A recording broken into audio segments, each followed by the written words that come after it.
Making headlines for this week of January the 5th. Following the playbook. As predicted, Iran becomes next target for governance change. Eyes on Guantanamo. Surge in activity raises beliefs that Cuba may become new all-inclusive destination for elitists. Sting of the century. A possibly brilliant operation exposing Bannons, North Korea, and scoring points with China. And playing the alien card. Leading disclosure advocate Stephen Greer feels cabal is beginning to play a predicted and long-held card. With news around, upon, within, and beyond our planet, the program making disclosure official. This is Cosmic Vision News. Here is Jeffrey West. Greetings and blessings to all. My voice is still not back at 100%, so please accept my apologies if the quality of my voice is poor this week. I will be recording last week's newscast shortly, as long as my voice makes it through this week's newscast. It seems that the Western hegemony playbook is shifting its strategy from North Korea to Iran.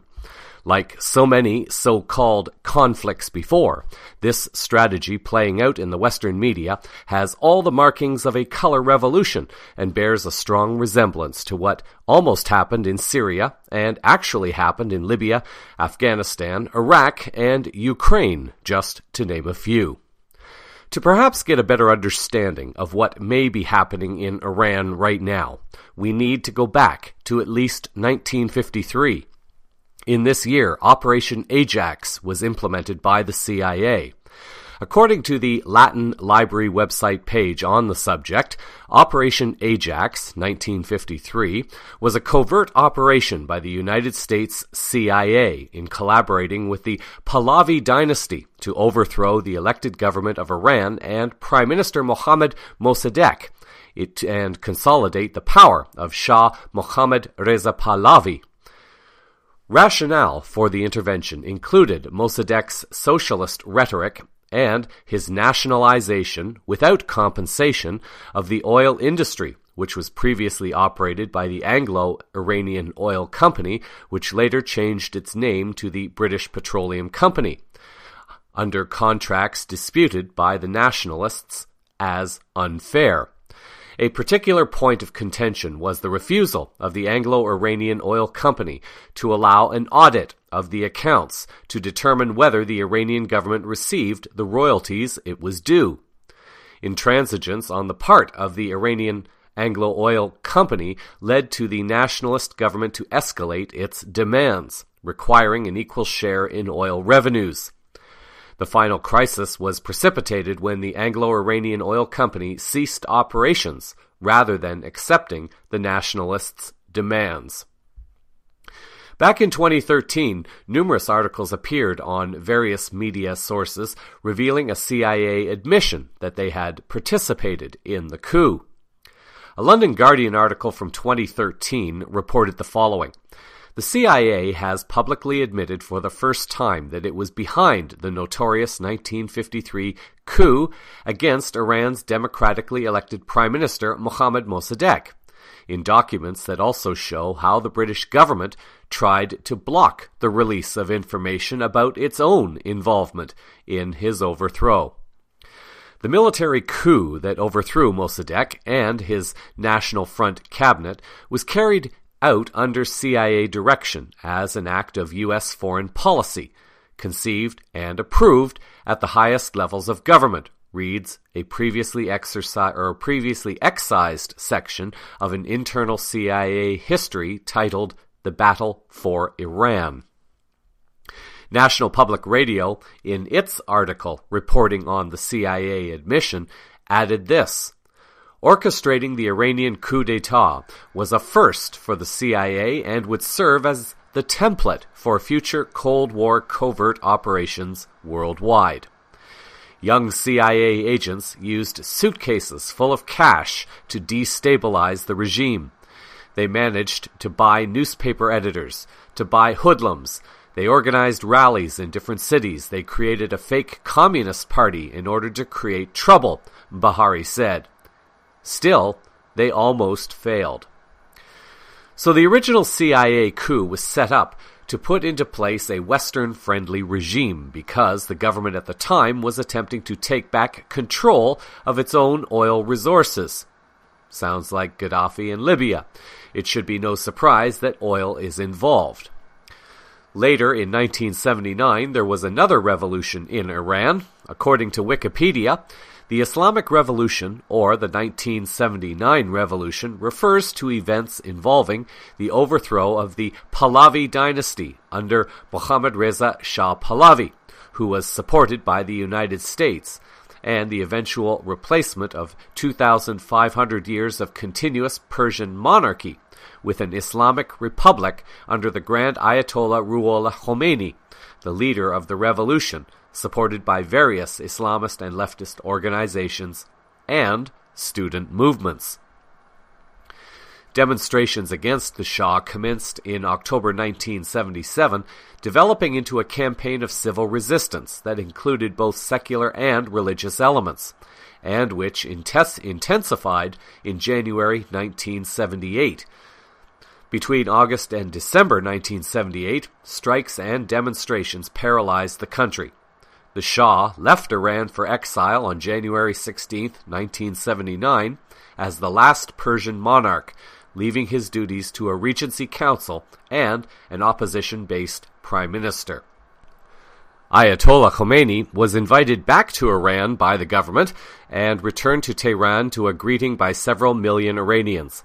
The royal reign collapsed shortly after, on February 11th, when guerrillas and rebel troops overwhelmed troops loyal to the Shah in armed street fighting, bringing Khomeini to official power.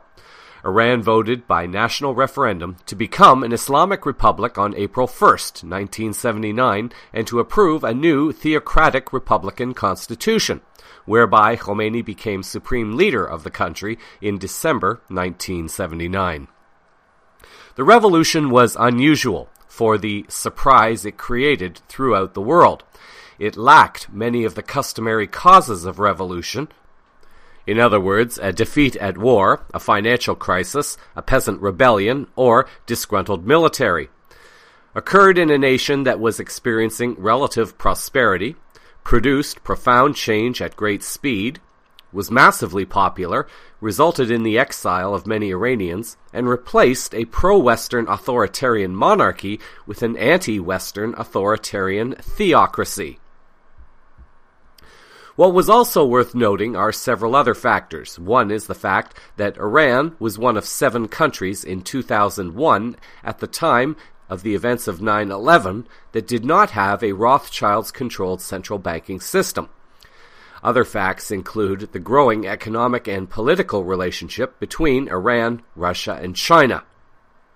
In a Sputnik News article on January 4th, Radio Sputnik spoke with John Kiriakou, a CIA agent-turned-whistleblower who helped reveal the CIA's torture program to the American public in 2007. Kiriakou was quoted as saying, "There's no love lost between the Talibani, al-Qaeda, and the Iranians," said Kiriakou. "I'm going to say it again unequivocally. There is no connection between Iran and al-Qaeda. This is being made up. There are other countries that would benefit from the proliferation of this lie, but that's what it is. Simply a lie." Rogue journalist Caitlin Johnstone, from her own personal website, exposes what is essentially the same script that the U.S. empire used on Libya and Syria. Johnstone writes that 2 weeks ago, a memo was leaked from inside the Trump administration showing how Secretary of State and D.C. neophyte Rex Tillerson was coached on how the U.S. empire uses human rights as a pretense on which to attack and undermine non-compliant governments. Politico reports. The May 17th memo reads like a crash course for a businessman turned diplomat, and its conclusion offers a starkly realist vision that the U.S. should use human rights as a club against its adversaries like Iran, China, and North Korea, while giving a pass to repressive allies like the Philippines, Egypt, and Saudi Arabia. With what would be perfect comedic timing if it weren't so frightening, Iran erupted in protests, which have been ongoing for the last 4 days, and the Western Empire is suddenly expressing deep bipartisan concern about the human rights of those protesters. So we all know what this song and dance is code for. Any evil can be justified in the name of human rights.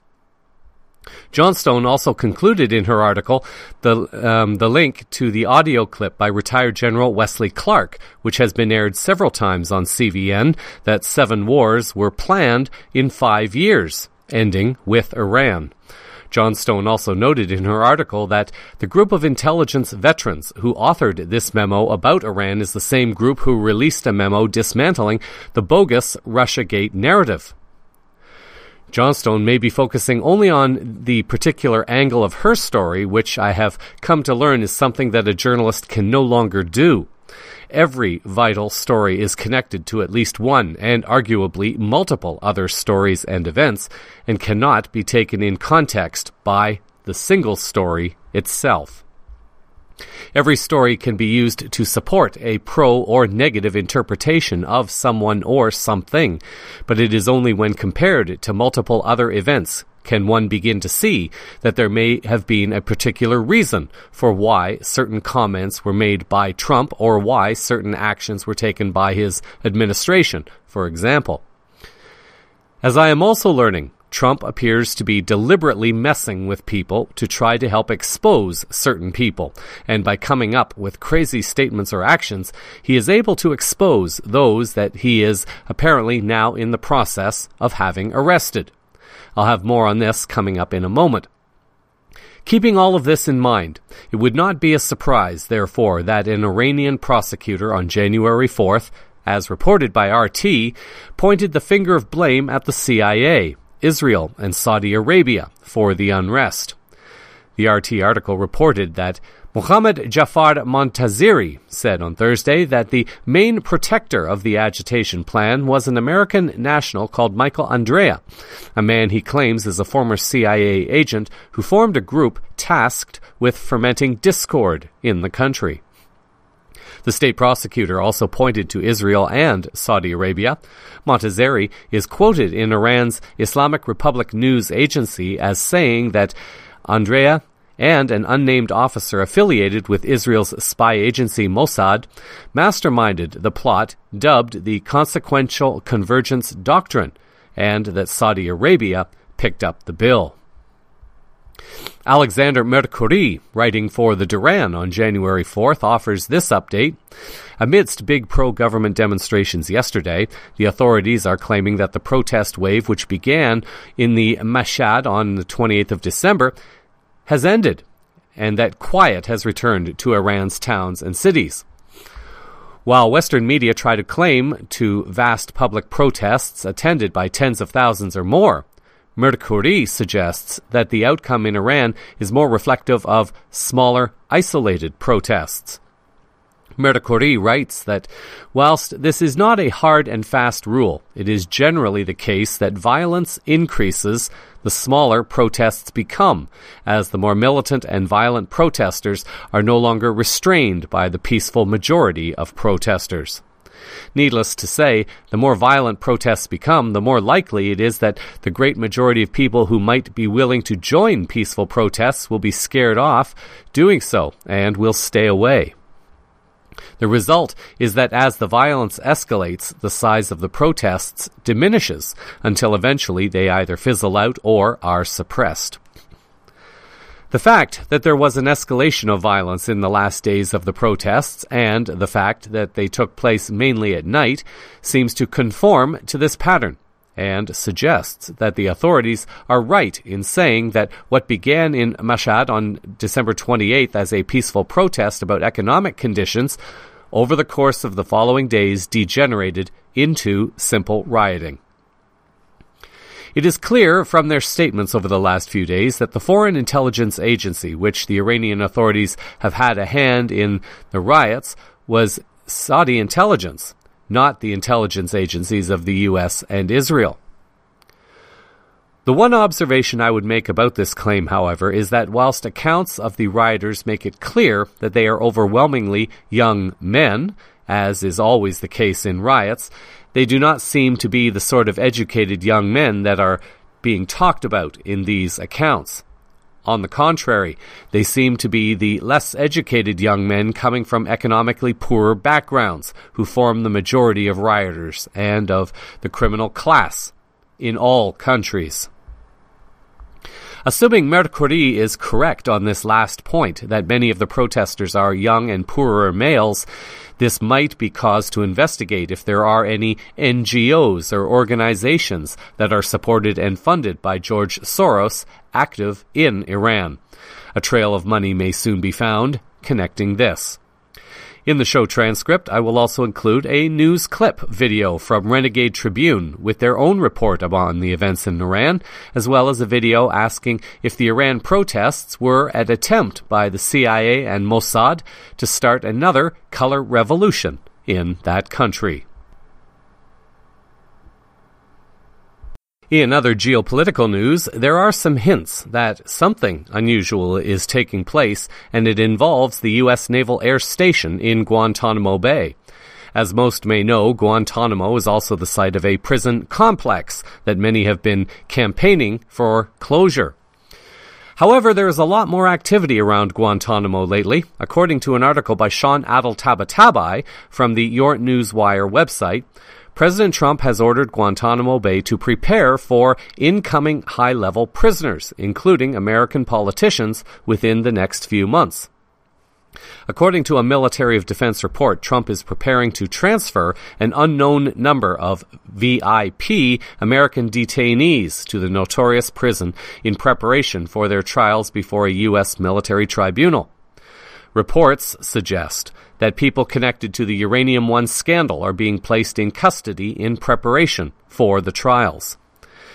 The article provides a bit of a timeline to the events prior or during the year, reporting that on April the 11th, also, the report says the SVR reported to the SCT, and I'm not quite sure what those acronyms mean, that Attorney General Sessions was at Luke Air Force Base to hold and conduct meetings with various commanders of the Arizona Army National Guard, with the longest of them being with the commanders of the 850th Military Police Battalion. That numbers nearly 800 highly trained and specialized U.S. Army military police forces.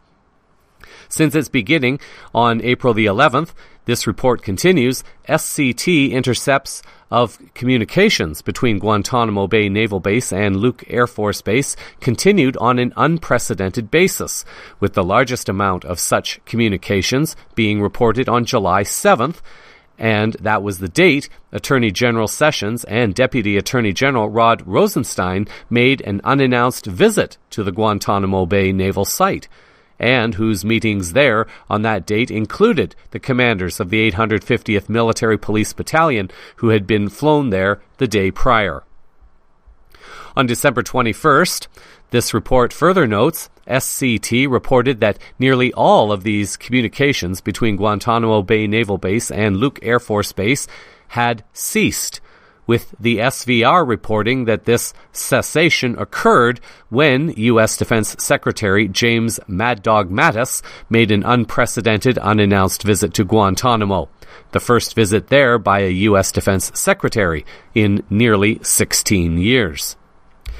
The article also notes that with the Guantanamo Bay detention camp holding only 41 detainees, but able to hold nearly 800, this report notes President Trump's suddenly ordering there such a large number of U.S. military police forces requires a further explanation as to why, and which the SVR says can be found in the equally sudden activity of the secretive IBC Airways, and whom, upon President Trump's ordering the 850th Military Police Battalion to immediately deploy to Guantanamo, the airline announced on December 29th that it is increasing its flights to Naval Station Guantanamo Bay to 3 times a week, thus highly suggesting its anticipation of a flood of visitors there, most likely to include American attorneys defending their soon-to-be imprisoned traitorous clients. Then on December 29th, several Arizona media outlets aired reports of an elite police unit being sent to Guantanamo. This is one sample report. Today is the official goodbye for these men and women. They're a great bunch of Americans. They are leaving civilian life and putting on their military uniform and badge. This is a military police unit. They are the 850th Military Police Battalion Command Unit. Their mission is part of Operation Enduring Freedom. There's a joint task force that runs the detention facility at Guantanamo Bay, and the soldiers that will be deploying from this unit will be augmenting the staff there to help run the facility. Most are police officers from various agencies in the valley, but that's not the case for all of them. They're soldiers, but they also bring a lot of valuable skills from their civilian side, whether they're students or they work in the first responder community, they work at your Best Buy, at your Target. The more than 50 National Guardsmen and women being deployed to Guantanamo Bay will be there for about 9 months. Their deployment is considered very sensitive, particularly because of the area where they are going. Social media is a powerful tool, and it doesn't take that much to organize efforts against us. This is the reason why we aren't able to show any faces of the soldiers or their families. The job at hand important at keeping America safe. It's a very secure, very sensitive, but the mission's very important. And I can assure you that our soldiers are ready to execute this. What is interesting to note in these reports is that the mission is allegedly so sensitive that media were not allowed to show the faces of those being deployed or their families. This would strongly suggest that Guantanamo is being prepped to receive at least some, if not many, of those connected to the swamp that Trump is draining. The U.S. Justice Department appears to be making plans as well for mass arrests and trials. On January 1st, an article by Joshua Phillip appearing on the Epoch Times website has reported that since late October, more than 9,000 sealed indictments have been filed in districts across the United States. As of December 22nd, there were 9,294 sealed indictments, according to data collected by researchers and gathered from the Public Access to Court Electronic Records service of the federal judiciary. This includes 1,224 in the Central District of California, which includes Los Angeles, 194 in Washington, and 248 in the Southern District of New York. According to Mark Ruskin, a former FBI undercover agent and author of The Pretender, My Life Undercover for the FBI, he is quoted as saying it's unclear whether the current sealed indictments are connected, but the high number is something I've never seen in my 27 years as an agent. To those who are more aware of what is going on, the fact that these news items coincide with what appears to be happening at Guantanamo suggests very strongly that something significant is either already underway or about to happen. In his weekly news posting last week, Benjamin Fulford noted that in a historic moment of poetic justice, most of the U.S.-based top perpetrators in the fake war on terror have now themselves been renditioned to the U.S. Navy camp in Guantanamo Bay, Pentagon sources say. The Rothschild assets, George Soros, Peter Monk, Peter Sutherland, the Bushes, the Podestas, and many others may have been airlifted to Gitmo for military tribunals as the Department of Defense spends $500 million to upgrade the prison and send more military police and Marines, the sources say.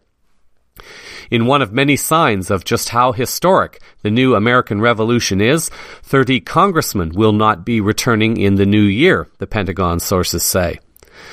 CIA sources also confirm, allegedly, that former U.S. President Bill Clinton, hoping for a plea bargain, is spilling the beans on people like former CIA head John Brennan, top U.S. Mossad agent Rahm Emanuel, and former Vice President Dick Cheney, and many others. Dr. Michael Salla from his website, exopolitics.org, also posted an article on this with some information from various sources, including one called QAnon.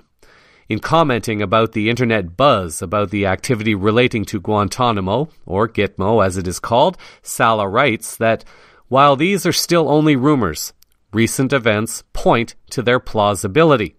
If accurate, these secret investigations, arrests, and extractions to Gitmo, where they face extended detention and military justice, has enormous political implications and makes possible the release of suppressed information previously withheld by the deep state. One source of such rumors comes from David Todeschini, a former USAF veteran who wrote an exposé about covert operations during the Vietnam War. He describes what he learned from a reliable FBI source about recent events at Guantanamo in a December 24th YouTube video, which he summarized as follows. High-level, confidential sources tell this reporter that the U.S. military prison at Guantanamo Bay has been alerted to expect high-profile prisoners shortly, possibly as a result of over 10,000 sealed federal indictments. 1,000 Marines accompanied by General Mattis to Gitmo to provide security for, quote-unquote, special prisoners. Sala's article includes a post from QAnon about several new residents to Gitmo and apparently 3 from Toronto who are connected to the company Barrick Gold. Sala adds that what can be distilled from these independent sources is that high-level deep state members, many of whom are part of a pedophile satanic global network, are being detained by U.S. Special Forces and taken to Gitmo where they are to be held indefinitely, while military justice is applied to their cases. In the process, Gitmo's holding facilities are being significantly upgraded with expansions and more guards to accommodate an infusion of VIP prisoners. It is quite feasible that Gitmo would be used to house detainees under Trump's executive order. They could be treated similarly to terrorists under the executive order's national emergency, which delegated authority to any U.S. agency capable of enforcing the order's primary function of cutting off the financial assets of targeted individuals and groups. There may also be some flight evidence to back up some of these claims. A source has posted an image of flights going to and departing from Guantanamo from various cities: Fort Lauderdale, Jacksonville, Norfolk, Virginia, and La Romana are the origin cities listed in the image from this particular source. In most cases, flights returned to the same cities, although one flight, a Learjet 45, was reported flying from Guantanamo to Washington on December 21st. In the case of all the flights, the owner has been marked as unknown or blocked on the FlightAware website. A link to the image of that particular photo will appear in the show transcript. For those who are interested, I will also include the link to the Flight View and FlightAware websites, where one can enter data to find flights operating from or to Guantanamo. As the new year kicks off in the White House, the media has jumped all over the story of former Trump chief strategist Steve Bannon's planned release of an alleged tell-all book about Trump's White House. Let's start with what we think we know first before I offer what I think may be happening here. Back in November, CVN reported on a story by entertainment news reporter Liz Crokin about how Trump and Mueller are pulling off the biggest sting operation in history. In that article, as a reminder, the following was reported. The day after Mueller's meeting with Trump, Deputy Attorney General Rod Rosenstein appointed Mueller to serve as special counsel for the United States Department of Justice. The special counsel is authorized to conduct an investigation including any links and or coordination between Russian government and individuals associated with the campaign of President Donald Trump, and any matters that arose or may arise directly from the investigation. Now, Trump did not collude with Russia. This is becoming more and more clear. The left and the media have carried that narrative based off of lies and a fake dossier. Trump allowed them to carry their false narrative because he knew he was innocent and that the investigation would eventually turn to the real parties who colluded with Russia. Enter the Clintons. What stands out in the affidavit Rosenstein signed included matters that arose or may arise directly from the investigation, because they knew an investigation into Russian collusion would eventually lead to Clinton. The left and the media have been so blinded by their partisanship that they've failed to see that the greatest bait and switch in the history of the world is going down right before their very eyes. They've naively assumed that since Miller had been part of the swamp, he'd protect the swamp. However, just because he's associated with corrupt politicians like the Clintons for years does not mean that he likes them or has any interest in protecting them at this point. After all, the Clintons did go to Trump's wedding, and you know what they say, keep your friends close and your enemies closer. That was from Liz Crokin's article back in November. Now, that was last November, and whether or not you love him or hate him, Trump is an intelligent man, and he could have had the successes, or perhaps rather he could not have had some of the successes he has had without having strategies to figure out who he could trust. As of January 5th, when this story was written, the mainstream media is reporting how the book by Bannon has been released early, and it is already number 1. I admit, I had posted my speculation that Trump and Bannon may have been working together to do a sting operation on the media. Although it may still be possible, it appears that I was not correct on that one. Like almost anything that is not of integrity these days, it gets exposed for what it really is. There are 2 articles from the Duran that appear to suggest that Bannon's book may be based on lies. The first article reports that now that Michael Wolff is all but assured of blockbuster sales for his book Fire and Fury, the scrutiny over how Wolff attained the quotes he details in his book is now being scrutinized. And as with all Trump haters, it appears that Wolff used some tactics unbecoming of a journalist, all in an ideologically infused rage to stick it to POTUS Trump. During an interview with Today's Show anchor Savannah Guthrie, Wolff makes the stunning revelation that he may have burned many sources and obtained quotes from as high up as Trump without them realizing they were about to go into his book. In the second article, it was reported that the problem with all the salacious quotes and palace intrigue laid out by Wolff is the revelation by the author that he can't be sure that all of the things he writes in his book are indeed true. The author of the explosive new book about Donald Trump's presidency acknowledged in an author's note that he wasn't certain all of its content was true. This could be both good and bad. It's good because the book is being exposed for what it is, a very poor and unethical excuse for journalism. It's bad because those who are needing to validate their personal opinions of Trump will not care about this. The book says what they want it to say. As the saying goes, people do not want the truth. What they want is the validation that what they happen to believe is the truth. However, these latest developments may give some credit to another theory that has been put out. Latest information from this QAnon group shared via URFree's YouTube channel offers more on this possibility. And he said that there will be a payload aboard the SpaceX flight that is going to be taking off, the Falcon 9, that will be leaving Area 59. It is connected to the U.S. Air Force and Department of Defense, and SpaceX and the Department of Defense are inextricably connected, he did say. And he also said that Elon Musk is a definite patriot. What he said also was that this payload would have something to do with what's coming up with North Korea, and he did mention there will absolutely be a North Korean takedown in the near future. Now, I want to point out to people that we think of this as the start of a war, and he implied that absolutely not. It is sanctioned by China. It absolutely is a deal being done with China. They want Kwok back, and Kwok is that billionaire that's been funding Bannon and others who fled China and he's going to be given back in an exchange. And they want Quack back, and they want to... they're going to greenlight this move with North Korea. And the North Korea move is not going to be some all-out war. It's going to be a takedown of pretty much a CIA-run country. It is a cutout country.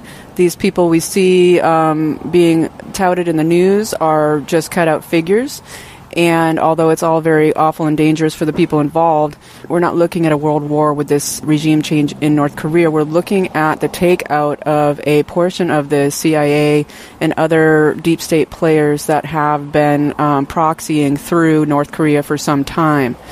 And so this is what that is happening there. And implicated in all of this Bannon rant, this Bannon's meltdown recently has to do with this exact situation, because he was funded by Quack, and there's intel coming out that maybe he was put into Breitbart with the replacement of Andrew Breitbart in a possibly nefarious way to do with that whole fourth turning concept. These plays have been in play for about 50 years, where we're getting to the place we are now. This is a long view that is being played out now as the deep state was planning to go into full next stage of global government. And this is what is enormously important to remember, that this is all being unraveled and undone by people having the courage to stand up at this time to these players. Regardless of which story about Bannon ends up playing out, the media are being played as fools. They are drooling for any damning information on Trump, and most likely because many high-level media owners are desperate to stop Trump before Trump exposes them as being part of the swamp and possibly also involved in pedophilia, human trafficking, or satanic sex rituals. They would have a vested interest in discrediting Trump as soon as possible. Now, just for those who are struggling to understand what is playing out, here is what I believe is happening. Trump knew he was unpopular coming in as president. He knew people were after him. He needed to get the media focused on swamp people. So he surrounds himself with swamp people and says very confusing things, giving everyone a reason to think he knows nothing and is incompetent. Meanwhile, in the background, he allows certain stories to be reported about him, such as Russian collusion, because the media will go after it, thinking they will find dirt on Trump, but instead are led to Clinton. Now, with the Bannon story, perhaps Trump is leading the media towards the real story involving North Korea and helping it expose that situation, and helping China perhaps leading to the rumored reunification of the Koreas. I had not even considered this intriguing connection of dots. The connection of Bannon being somehow connected to North Korea and this Chinese billionaire named Quack. This would, in my opinion, set the stage for a beautiful trap. Just as the media thought Mueller's going after Trump would ensnare the president, it instead forced the media to focus on the trail to Uranium One and to Clinton, which is what Trump wanted all along. There is an agenda behind this. Maybe this was timed to cover up the story about Guantanamo. It might make sense. Keep swamp creatures believing that the media is getting close to burying Trump so that they get a false sense of security. Keep the media distracted, partly to expose their lack of ethics and professionalism, but to give them a false sense of security as well. We may not know exactly where Trump is leading the media, but I refuse to accept that Trump would be so stupid to fall victim to something like what happened with Bannon. The media is eating all this up, so of course the question needs to be asked: what are we being distracted from? As a successful businessman, and even more so as a businessman who has had numerous bankruptcies, you learn strategies to figure out who you can trust to do business with or not. You learn who to keep close to you, especially if they are potentially dangerous. Cooperating with Bannon on a book strategy, or setting him up for exposure due to connections to a Chinese billionaire hiding away in North Korea to get the story on the CIA deep state connection to North Korea exposed? Wow, This could be brilliant, again, if it is true, and I remind listeners to use all discernment. If the general public has not figured it out yet, 2018 may become the year when the mainstream media game finally dies, and the profession will either evolve ethically, or media outlets will go bankrupt or get shut down. Now about Trump himself. In her article from July of 2016, Liz Crokin describes how she has reported on celebrities for many years, and she admits that to get a juicy story about Trump would have been a big boost for her career. She wrote the following: "As an entertainment journalist, I've had the opportunity to cover Trump for over a decade, and in all my years of covering him, I've never heard anything negative about the man until he announced he was running for president.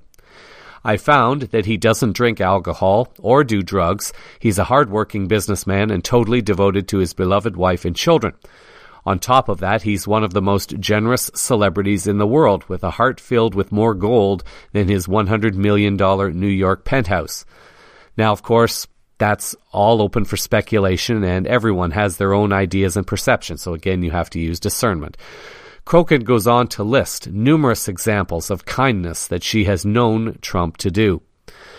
What is particularly noteworthy were her closing comments. She writes that Trump's kindness knows no bounds, and his generosity has and continues to touch the lives of people from every sex, race, and religion. When Trump sees someone in need, he wants to help. 2 decades ago, Oprah, pay attention, 2 decades ago, Oprah asked Trump in a TV interview if he'd run for president, and he said, "If it got so bad, I would never want to rule it out totally because I am really tired of seeing what's happening with this country." That day has come. Trump apparently sees that America is in need and he wants to help. And as Crokin writes, how unthinkable. Assuming that this last comment is true, it is obviously means that Trump feels things have become so bad that he has needed to get involved, and this would explain perhaps why he is draining the swamp and making strange comments and decisions that are keeping everyone guessing about what his next move is going to be. To add some credibility to this, according to Crokin's biography, along with a background in journalism and political science, she is an award-winning author, a seasoned journalist, and an advocate for sex crime victims. Her experience landed her an internship working for Bill O'Reilly at Fox News Channel and then to Washington, D.C., where she interned for the State Department's White House correspondent, which planted her in the White House daily. It would seem that if Trump was guilty of anything, she would probably have some opinions on it. In a bit of financial news, while the QAnon source earlier revealed that people from Barracks Gold in Toronto may be on their way to an all-expenses-paid trip to Guantanamo, Liz Moyer reports via CNBC that another one of the sealed indictments has been opened, and this one points to a hedge fund executive as the next probable winner of a trip to Guantanamo. Moyer writes, "A former hedge fund executive faces federal charges for defrauding a UK-based charity over investments in Africa, according to a grand jury indictment made public on Wednesday.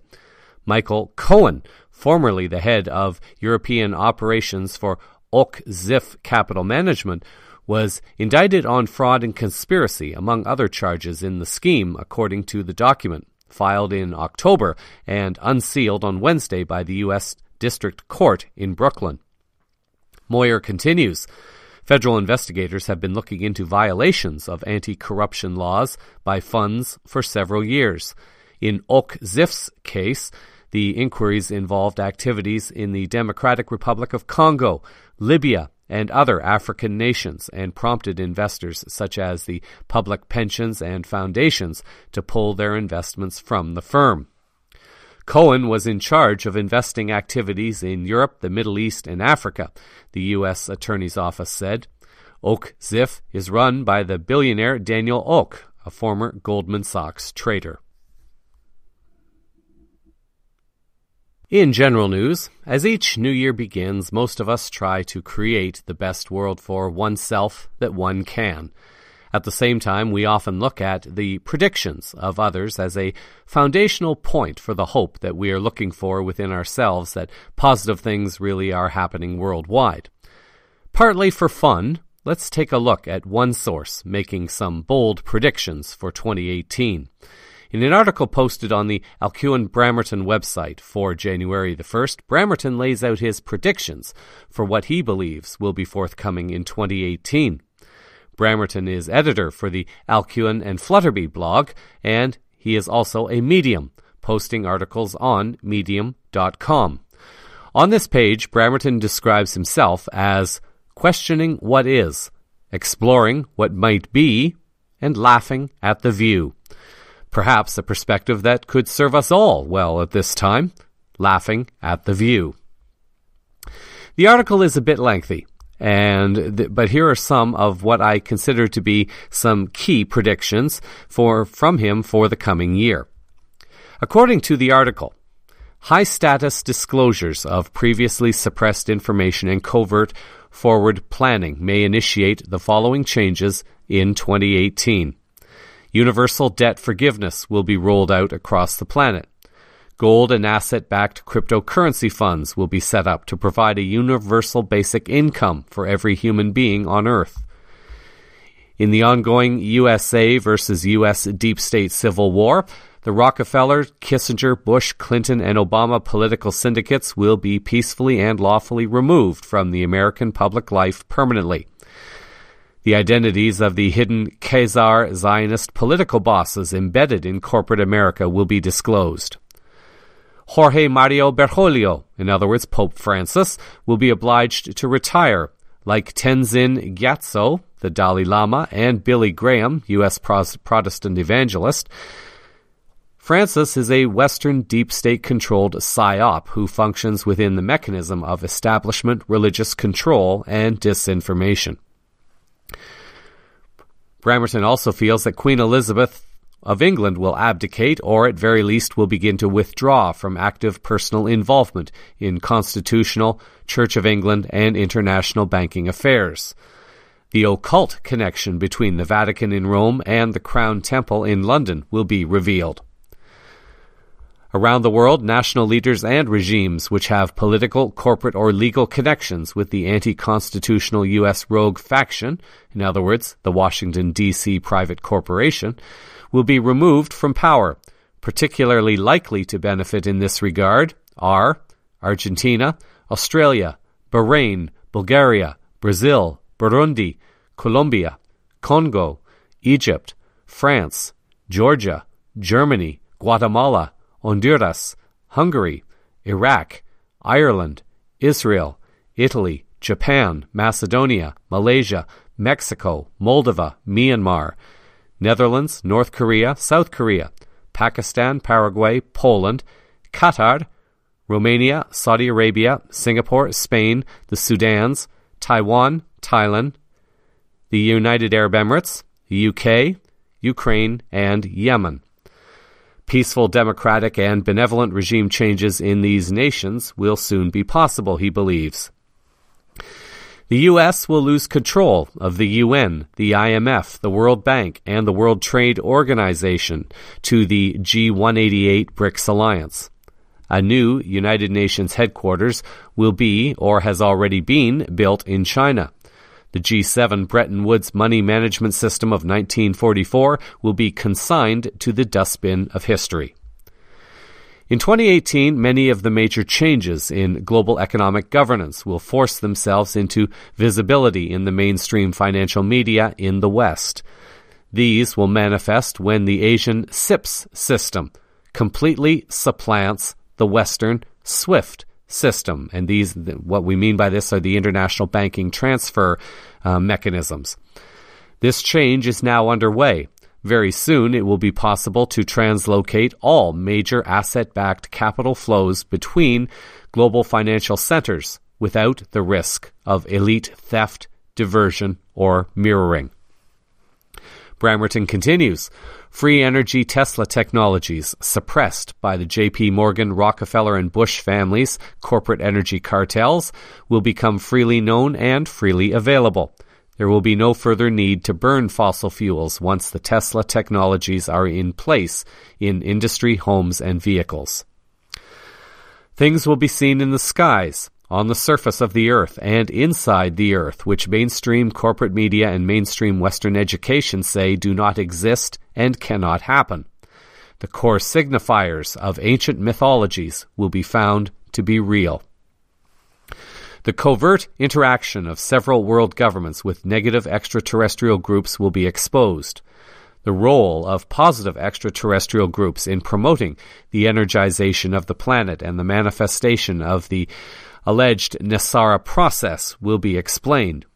The significance of the agroglyphs, or the crop circles, will become better understood. The availability of off-planet technologies for pollution control, food manifestation, human transport, and information retrieval will be revealed. Sonic healing machines will be released for the free use of all. The negative Stargate, or interdimensional portal, in Iraq at the ancient Sumerian site of Entemenaki, in the locality of the Ziggurat of Marduk in ancient Babylon, will be closed. During 2018, more young people and old people, inside and outside world governments, will speak the truth with greater energy, greater clarity, and less fear than ever before in human history, and their words will be heard, preserved, and multiplied beyond the reach of establishment suppression. The 188 BRICS Alliance, led by Brazil, Russia, India, China, and South Africa, will become central in facilitating vertical global news flows and the introduction of new asset-backed international currencies. Iran will become increasingly important in the media initiative, employing well-resourced English language outlets. A few intriguing predictions come near the end of the article.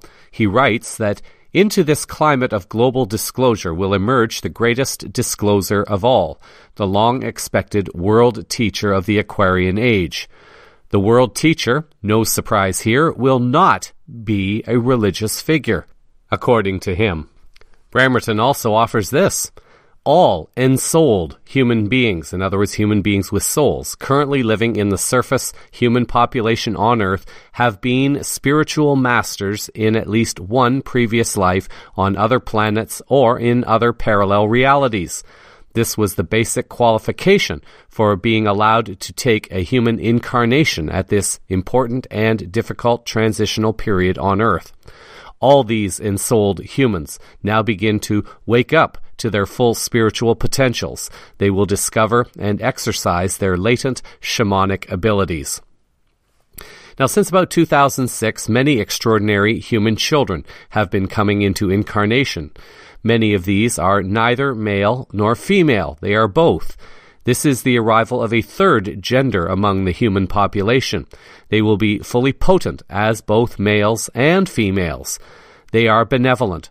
The story of what is going to happen in 2018 is the biggest story in the history of human civilization on this planet, according to Bramerton. It is too big a story to be handled accurately by the corporate mainstream media. The news will be broken initially through indie media, alternative news, and progressive spirituality sites on the web. But most of all, the story will be discovered in personal experience. As more and more people learn the spiritual exercises of meditation, invocation, affirmation, and dream management, more and more people will break free, see clearly, and speak openly of that which was and that which is to come. Predictions may or may not happen, and as I currently think I understand it, humanity's consciousness level contributes to, arguably significantly, to how things manifest. Of course, discernment is advised, but if he is correct even on just a few of these, it is still going to make for an extremely eventful coming year. I would like to create that we will all awaken to our inner shamanic abilities and also connect more deeply to Earth, and, in this case, to one's own message to serve humanity and our planet for the highest good of all. In some disclosure-related news this week, recently, CVN reported on some of the disclosure revelations that are coming out, but also gave the warning that we have to consider the false flag alien invasion card that the dying cabal may try to play. That story appeared in the New York Times and reported on a formerly secretive Pentagon UFO program. The link is in the show transcript for those needing to review it. Well-known disclosure advocate Dr. Stephen Greer appears to agree that there may be a reason for concern. In a recent interview on January 4th with Ryan McCormick of the Outer Limits of Inner Truth Radio, Greer offered some insights on this within the first 10 minutes of the program. Dr. Greer, what are your initial thoughts about the recent UFO acknowledgments? It seems that the Pentagon's come out and say, hey, by the way, we have a UFO program, and there's a massive sighting in California. Why do you think it's happening at this particular time? Well, a couple of things here. First of all, the documentary is still on iTunes, and so people can go there and see it. They can also there's a part of it that has a lot more material from one of our top secret witnesses who had handled this from the Air Force as a bonus feature on iTunes.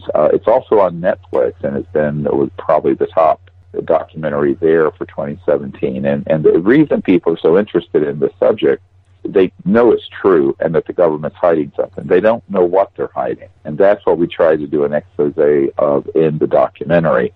We had predicted that as this documentary began to get legs and with millions of people seeing it, I have also recently found out that at this point we have a team that does analysis on the deep internet architecture. About 100,000 people a day are seeing this documentary. What I think people need to understand is we knew that there was going to be a counterpunch from the intelligence community, or IC. So the intelligence community, when I use the word IC, I'm referring broadly to the CIA, the Defense Intelligence Agency, the other branches, NSA, et cetera, and so on, the whole alphabet soup of, 16, 18, 20 intelligence groups, as well as their corporate lackeys, or I should say bosses. And I think that what folks have to understand is that there's a group that was put together by an aging rock star named TTS, To the Stars. And this was put together, if you look at who is involved, they are all people from the deep parts of the intelligence community whose purpose it is to put out information that seems benign. Like in this case, the thing that you're referring to that was on the New York Times and Washington Post and CNN. But interestingly, that it was revealed from the Threat Assessment Office of the Pentagon. And the leader of this group is very dedicated to spinning it in a direction of there's an alien invasion that we have to be worried about and have so we have to fight aliens in space somehow. This is all part of a disinformation campaign that we had predicted back in the 1990s. I wrote a paper called When Disclosure Serves Secrecy. And it was about the whole process of disclosure being hijacked by people with this sort of agenda. And the agenda, the reason all of this happened and the reason it got covered is that people listening, what they need to understand is that the media does not cover this issue unless they are instructed to do so by the people in the intelligence community for specific reasons. So the coverage on this, which was widespread, was orchestrated, but it had within it a subliminal message of a threat from space. Now, the reason for that, let me connect the dot for you, because those of you who haven't seen the movie Unacknowledged, is that in the 1950s, it was decided that this would be kept very secret, but that when it came out, they would present it as a threat when they had pretty much exhausted or needed to bring the world together around a common alien threat. In fact, Ronald Reagan in the 1980s said, wouldn't our job of creating world peace and unity be easier if there was a common alien threat? So that was scripted by the same elements within the intelligence community, It's all completely fake. And, of course, if there was a threat from outer space, we would have known about it about 1945 when we started detonating atomic weapons. Think about it.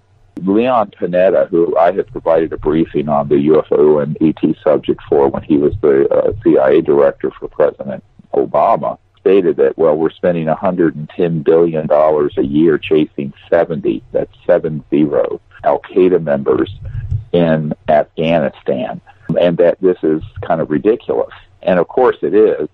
But if you're going to have a multi-trillion-dollar military, industrial, intelligence, laboratory, financial, corporate complex, to keep it alive, you've got to create another boogeyman. And the big boogeyman that they have been holding in their back pocket for about 70 years is the ET one. So this group has decided to start playing that card, which is the reason of Unacknowledged. The reason I decided to spend 2 years making this film and getting it out, and it culminates 25 years of research with top secret witnesses from all walks of life blowing the whistle on this, is so that the public would understand what the truth is about the subject and also why it's been kept secret. And the second reason for the secrecy is that if it was disclosed that these ETs were here, and were here in these we call ETVs, extraterrestrial vehicles, what you would find is that the public would be, they don't want it to come out in a way that doesn't further empower war. So I tell people we have a choice here. The future is universal peace or endless war and destruction. Now, the people who want endless war, which is very profitable to the warmongers, is that they will create a threat that's not there, and they can stage a threat that's not there. And this is exactly what the intelligence community is very good at doing. That's what we found. I discovered this in the 1990s and have been advising various presidents and people all along the way to be wary of this. The public needs to be extremely wary of it as we go here into 2018, because I think that false flag announcement's coming. Now, the other part of the secrecy has to do with the fact that you're not coming through interstellar space using Exxon Jet A fuel. You are using a type of physics that allows for you to pull energy from the fabric of space-time, so-called zero-point energy and anti-gravity technologies.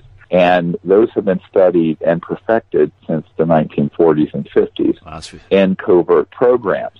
If that were disclosed, I mean, you can't disclose that the UFOs are real without that being the first question that any scientist and technologist would ask, is how in the hell are these things operating?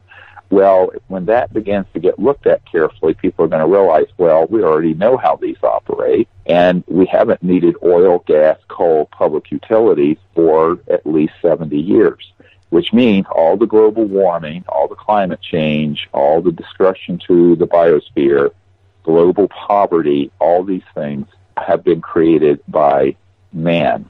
They are not naturally occurring. And I think that this is the thing that most people don't understand, is that the secrecy has to keep alive two myths. One is that we have to be on this sort of gradual adoption of alternative energy technologies, such as wind and solar, which of course are also very centralized through utility companies and very inefficient. And that there has to be another enemy that we kind of come around and fight, because that props up the multi-trillion-dollar global military-industrial complex. If there was an honest disclosure, now let me tell you what's actually going on, is that we're being visited by highly advanced civilizations from other star systems. They are peaceful, but they're very wary of the fact that we are not. They are waiting for us to grow up. They are not going to land on the White House lawn inadvertently, just for the heck of it. They're waiting to see if our civilization becomes anywhere near a level 1 civilization, as Michikaku would describe, a civilization that's no longer fighting and isn't destroying its biosphere. We're a level 0 civilization, for your information. Okay. And if we would be, able to go into space peacefully. Well, we have been failing all those tests since World War II. The human race has not come together in a peaceful way. We have not stopped destroying our biosphere. And even scientists who discover the so-called zero-point energy technology, their technologies are confiscated or they themselves harassed and sometimes assassinated if it comes out. The other thing that people have been, the other big myth that we blow up and the film unacknowledged, which actually has been proven by the coverage of the film, is that the large media is completely and utterly controlled by the intelligence community. They will cover a story like what just came out because the front people for it have an agenda of presenting an alien threat. And yet unacknowledged, look at this, it's the #1 documentary on the world's largest platform, iTunes, for a whole year. And they haven't covered it at all, even though it's chock full of top-secret documents, smoking gun witnesses, whistleblowers, smoking gun documents that have been authenticated from the CIA and elsewhere. It's dispositive what is in this hour-and-a-half film. However, there has not been a single, it's been blacklisted because it exposes the big lie of this fake threat. And it exposes the big lie of well, we're still studying these, now they're calling them UAPs, unexplained aerial phenomena. What nonsense. There's nothing unexplained about them. We know exactly what they are, but they want to keep this sort of myth going because the revelation of the truth of it would mean an entirely new, sustainable, peaceful civilization on Earth. They don't want that. They want a civilization that's impoverished, is in need of Big Brother, and is dependent on the big superstate, and is also on a war footing because war is the most profitable industry on the planet. An article by Dylan Charles reporting on Greer's interview also noted the following about Hollywood's role, writing that Hollywood has done its job of creating and reinforcing this perception of negative ETs with movie after movie of man versus extraterrestrial. Always swashbuckling, always explosive. It's a decades-long, high-dollar smear campaign that defies the personal experiences of an untold number of people who have had contact with otherworldly beings, often describing them as peaceful. It also defies very credible accounts of ET interference with the world's nuclear arms, which suggest that an ET presence may actually be working for the benefit of humanity and the planet. As with all other truth coming out now, it is highly unlikely that this truth will remain suppressed for much longer. A link to a director's cut version of the unacknowledged documentary will appear in the show transcript, along with a link to the unacknowledged shorter version documentary, and also with serious disclosure for those who have not yet seen it.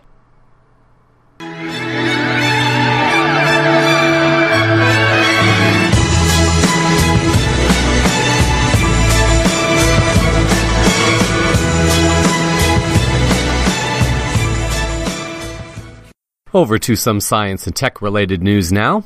Alternative sources of fuel are slowly making their way more and more into the public consciousness.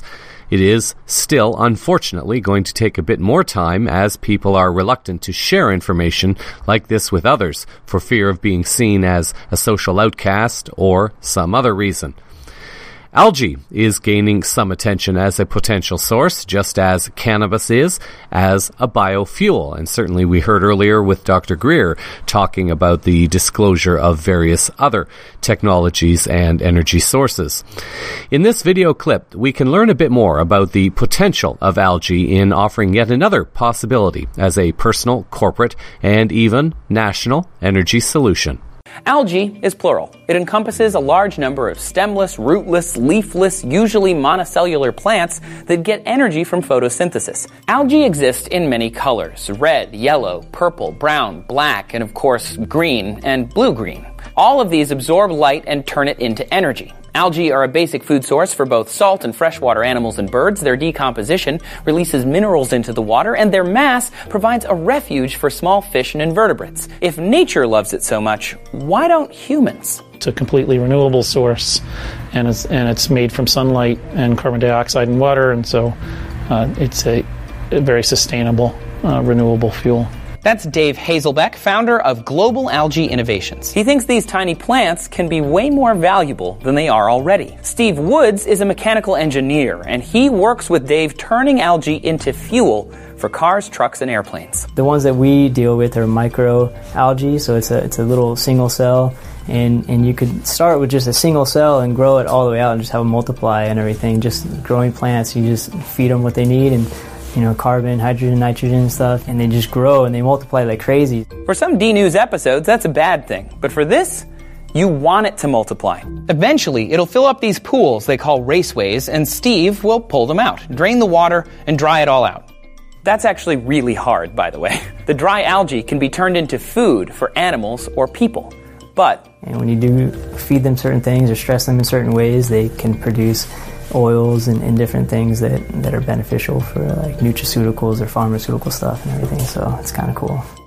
There are over 100,000 different types of algae, and they store energy in the form of oil. And the oil can be easily converted into drop-in fuels, which means it can be converted into gasoline, diesel, and jet that can be used directly in current engines. You don't need any special modifications or anything to run an algae biofuel. The fuel that we're producing is exactly the same in terms of performance as gasoline or diesel or jet. Renewable diesel actually performs better than petroleum-based diesels. Biofuels like these are energy sources that come from living matter. They stand apart from fossil fuels, which, by the way, also come from living matter, because biofuels are made now, not over millions of years. You've probably heard of ethanol, a fuel made from corn. It's easy to make with the industry we already have, but it's not the best biofuel. It takes a lot of time to grow a whole field of corn, but to grow out a lot of algae is a lot faster, and it's just a plant. On top of that, the U.S. Department of Energy believes algae could be 10 or 100 times more productive than other bioenergies. Biofuels aren't new. Henry Ford's Model T was designed to run on ethanol, but ethanol only packs about half the punch of gasoline. As people recognize the issues with global warming and climate change, biofuel technology has only gotten better. Fossil fuels release carbon that was trapped inside of our planet for millions of years, but because biofuels are plants, you're capturing the carbon dioxide, and so it's not being released, and that's part of it. You can grow algae, 40 times more algae per acre than you can with terrestrial crops. And as a result, you don't have all the deforestation. On top of that, these biofuel farmers only need the oil. The algae can be used for industrial applications in food and in drugs. The algae even contains omega-3 and omega-6 fatty acids that are required for healthy humans, but difficult to find in the food chain. Algae are pretty incredible little organisms, but this process isn't perfect yet. In the past, because it's been very difficult to remove algae from the water, biofuel has been very expensive, though, according to Dave, they are now down to only $2 or $3 a gallon to make it, though they still can't make enough to compete with larger petrogas companies. Hopefully, someday in the future, algae raceways like these could replace oil fields and gas stations will just pump out biofuel. Algae could also stop global warming in its tracks. Seeker Stories got to actually go to this plant in Hawaii where the biofuels are made, and they learned how algae plus power plants equal a healthier Earth, because it offsets their carbon footprint. Check it out here. And this is next to a power plant. It's unique because that allows us to capture carbon dioxide and avoid that discharge and reuse it, and that prevents it from going into the atmosphere and causing global warming. In the show transcript, a second video and possibly a few other links will be added with more information.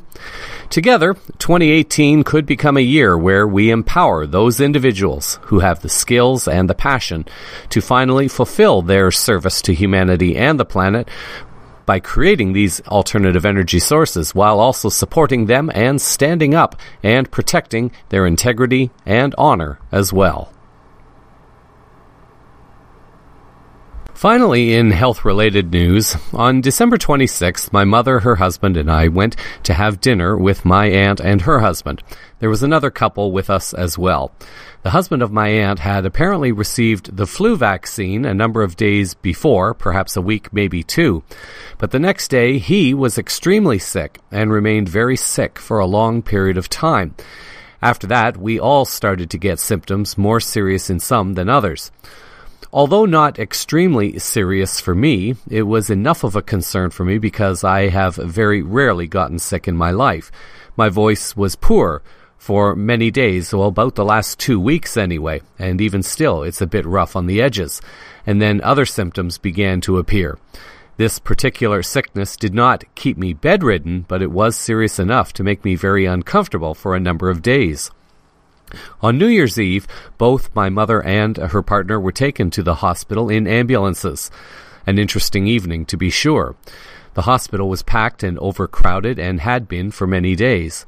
The doctor's office of my mother's husband had been closed for a number of days as well, directing people to the hospital for treatments. Apparently, this office was not the only one closed in the area during the holidays. The doctor's reply when he was told that my mother and her partner had not received the flu vaccine was this: "It is just as well because the flu vaccine isn't working." Everyone and doctors are assuming it was the flu, and even I had made this assumption. An article by John Rappaport, however, on January 5th, may help to shed some light on this matter. Rappaport writes that the press is playing up two angles this winter. The seasonal flu vaccine may only be 10% effective, and there is an outbreak of flu across 37 states at last count.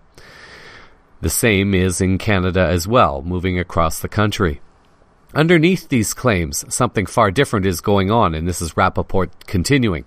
Dr. Peter Doshi, writing in the online BMJ, the British Medical Journal, revealed the monstrosity. As Doshi states, every year, hundreds of thousands of respiratory samples are taken from flu patients in the U.S. and tested in labs. Here is the kicker. Only a small percentage of these samples show the presence of a flu virus. This means most people in America who are diagnosed by doctors with the flu have no flu virus in their bodies, so they don't have the flu. And thus, this is why the flu vaccines, are not working. Therefore, even if you assume the flu vaccine is useful and safe, it couldn't possibly prevent all those flu cases that aren't flu cases. The vaccine couldn't possibly work. The vaccine isn't designed to prevent fake flu unless pigs can fly. The exact quote from Doshi's review was quoted as follows: "Even the ideal influenza vaccine, matched perfectly to circulating strains of wild influenza and capable of stopping all influenza viruses, can only deal with a small part of the flu problem because most flu appears to have nothing to do with influenza. Every year, hundreds of thousands of respiratory specimens are tested across the U.S., and of those tested, on average, 16% are found to be influenza positive. It's no wonder so many people feel that flu shots don't work for most flus, because they can't." The author of the article continues, because most diagnosed cases of the flu aren't the flu. So even if you're a true believer in mainstream vaccine theory, you're on the short end of the stick here. They're conning your socks off. What are typical flu symptoms?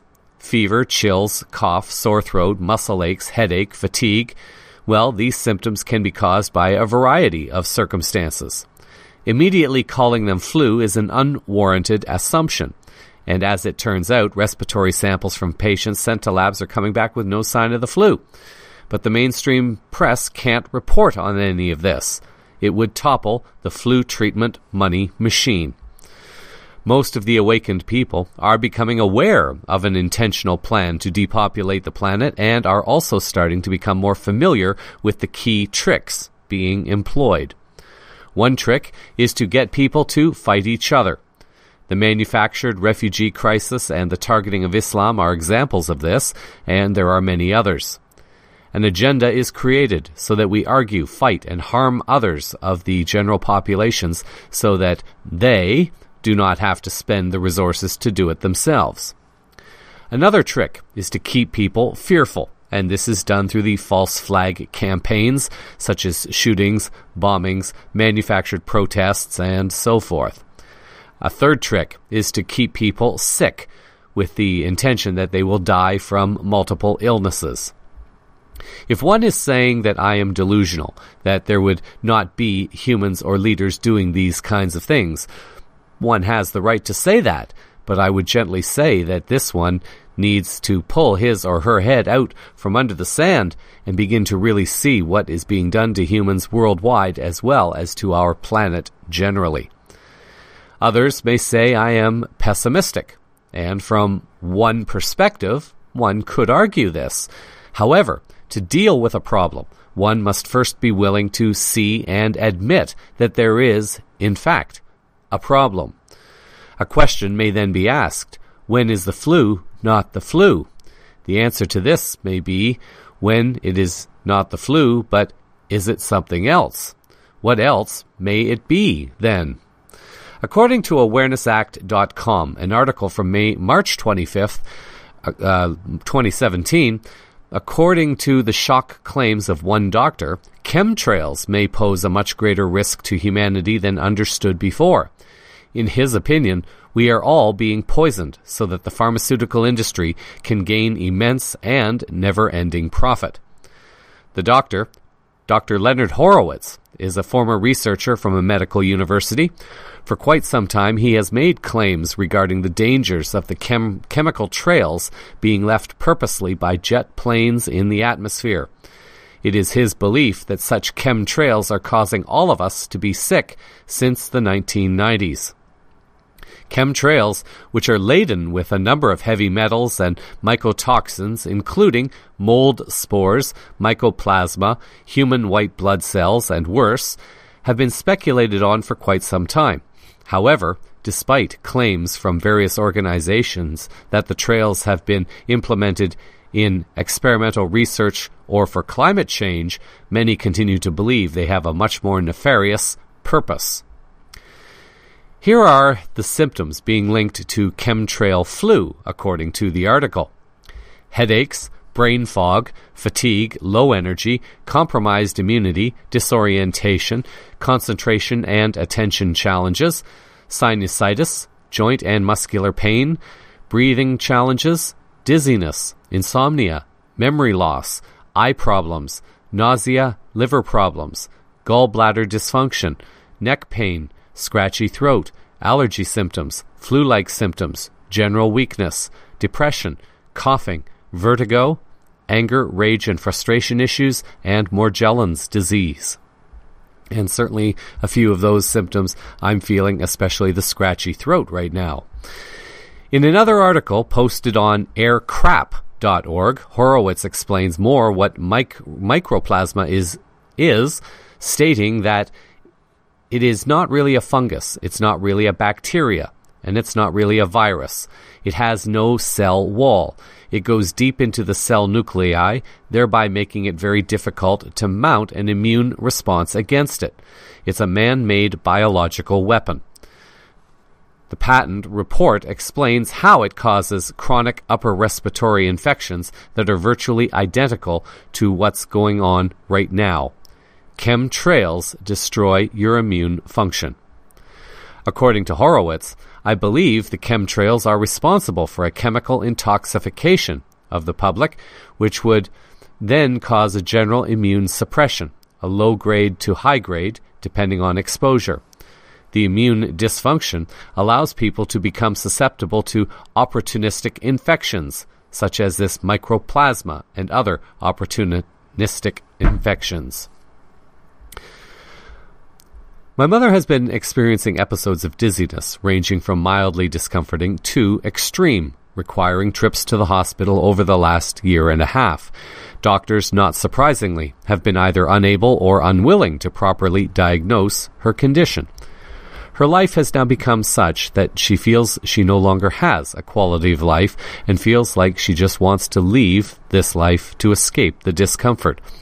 In a way, I can understand her frustrations and her desire to get away from it. I am holding that there is a way to help her and help her find that quality of life again, but this will depend upon whether or not her soul has decided that its purpose is finished or not. In the show transcript, I will include several other articles that may contain more information for those wanting to learn more, and also a few videos, one about chemtrails and one with a presentation from Horowitz himself. It is time that we all start putting pressure on our local politicians and informing them that we are now aware of what is going on, and to start demanding answers. Now, to keep an energy of positivity about this, there are sources reporting that help is being given to us from various sources to neutralize chemtrails. Although I personally feel that there is some truth to this, we as humans also have to participate in some way to helping stop this, and also in healing ourselves. Becoming aware and informing others is a part of it. Taking an active role in healing oneself is yet another. We are energetic, spiritual, and powerful beings, and we do have it within ourselves to shut all of this down. We just have to remember how to do this and consciously choose to awaken this part of our knowing that has been blocked intentionally and unintentionally. As more and more humans carry the energy of this intention, so then may it be manifest for the highest good of all. In this week's final words, perhaps 2018 is the year humanity, particularly Western humanity, begins to realize that we are living in the era of the double-edged sword. I mean, really and fully realize this, while also understanding the risks, the rewards, and the responsibilities of what this means. More of humanity, I think, is beginning to grasp that there is a bigger picture to what they thought they understood about the world. A few others are venturing more into the bigger picture, beginning to see and touch the more spiritual aspect and understanding of this human journey. Many are beginning to grasp that this group I loosely call the Global Cabal, but consists of factions operating on different levels and in different capacities, are creating both problems for humanity, but also providing so-called solutions to those problems. Those solutions, however, only serve to benefit them and generate profit for them, while only offering a temporary solution at best until the update or solution is offered, or it is a solution that does not work at all. Illnesses are created and spread among the population, and Big Pharma steps up to provide their synthetic solutions at great profit for them, while giving humans, at best, a false sense of security that Big Medicine actually cares about their health. Our skies are being sprayed with chemtrails under the explanation that it is scientific research, only to realize that the chemicals are both infecting us and making us sick, while also deflecting more of the sun's rays away from Earth, perhaps because that energy is now capable of helping our bodies evolve, which the Cabal does not want. We're told it is good for humanity, but we are not told specifically which parts of humanity.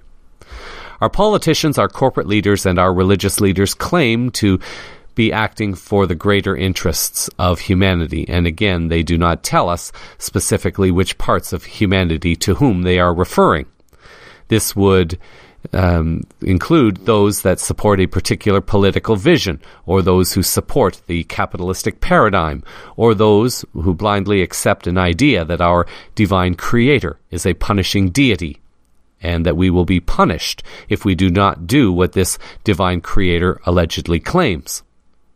But we are a part of this same divine creator. There is an odd hypocrisy to this. We are given access to things that are allegedly healthier, but for some reason they are also much more expensive, making them out of reach for most people because governments consent to participating in a global economy that has been designed to function on the fractional reserve model. In other words, it functions on debt, especially debt created out of thin air. We are given an education system that claims to be among the best in the world in North America, and yet students are attempting to find jobs and cannot with their expensive education, and many are still being forced to live at home or perhaps on the streets. We have been socialized and conditioned to believe that we can have a so-called good lifestyle, perhaps even a great lifestyle, and one that is better than our neighbors, or better than one our parents may have had. Yet, To have that lifestyle, we have to live in debt. Why then are more and more young people having to live at home with their parents? We are given exposure to hundreds of media channels and news perspectives while being socialized to believe that this means we are exposed to balanced and fair journalism. Yet most news organizations are owned and controlled on various levels by the same small group of people who are brainwashing us to be socially compliant. We have been socially conditioned to accept that we have to work hard, and yet the debt-based economy that has been created, without our democratic consent, I might add, forces more and more parents to work longer and longer hours, probably in jobs that they would rather not do, but have to keep their lifestyle stable. This pattern is sold to us as the way it is, but it is breaking down the social and family aspect of who we are as humans, and it is also making us sicker, more fearful, more separate, and ultimately more alone from humanity, our planet, and even oneself. Addictive technologies are marketed to kids, and busy parents buy them for their kids because of social pressures, but also because the parents just want some quiet time for themselves. And it doesn't matter if their kids are addicted, as long as they are quiet and peaceful. In other words, social zombies. In some Western countries, like Canada for example, we are given this so-called great country that proudly claims to the world how free we are, and yet there is very little from birth to death that one can do without first needing to acquire government permission or registration. It is a double-edged sword, the illusion of freedom and the enslavement to a system that is, by its intentional design, not free.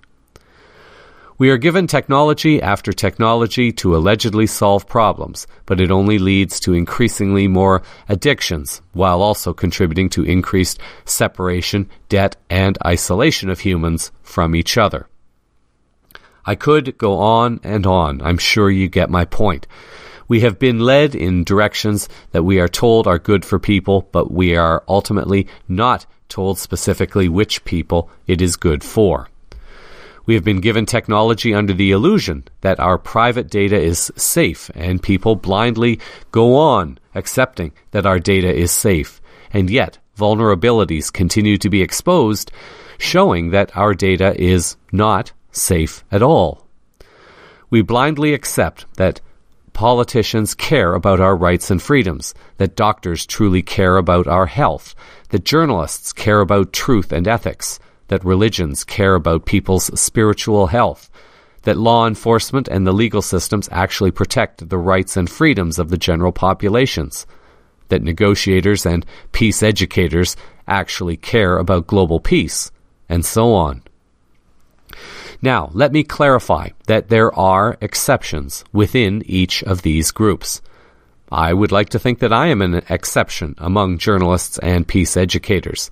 I know there are exceptions within every aspect of society. The problem has been this: many, and perhaps most, are doing what they do without the support of family, friends, colleagues, or the general populations. People are afraid to voice their support of those who dare to question and challenge the status quo. The Chelsea Mannings, the Julian Assanges, the Edward Snowdens are facing ridicule, isolation, and in more severe cases, punishment, incarceration, and maybe even death. There are those who get a lot of public exposure, and there are those who stand up quietly within their communities and are mocked by families and neighbors. An article on Zero Hedge on January the 4th details the story of a soldier, Major Danny Scherson, who shares his story of believing he was a hero originally, until he realized he no longer was. He writes, "The truth is, I fought for next to nothing, for a country that, in recent conflicts, has made the world a deadlier, more chaotic place. Even back in 2011, or even 2006 for that matter, I was just smart and just sensitive enough to know that and to feel it viscerally. Still, the decision to publicly dissent is a tough one. It's by no means easy. Easy would be to go on playing hero and accepting adulation while staying between the lines. Play it safe, stick to your own, make everyone proud. That's easy, intellectually immature. The new American way. When you take the journey of dissent, you lose friends, you alienate family, confuse confidence, and become a lonely voice in your professional world. Of course, I'd try to convince myself, as so many do, that staying in the military is courageous, that it's possible to change the system from the inside, and that good people, critical thinkers, need to stay the course rather than jump ship. Maybe that's true, maybe it's fantasy. Who knows? And Scherson continues, I'll likely die a sad man, this much I know.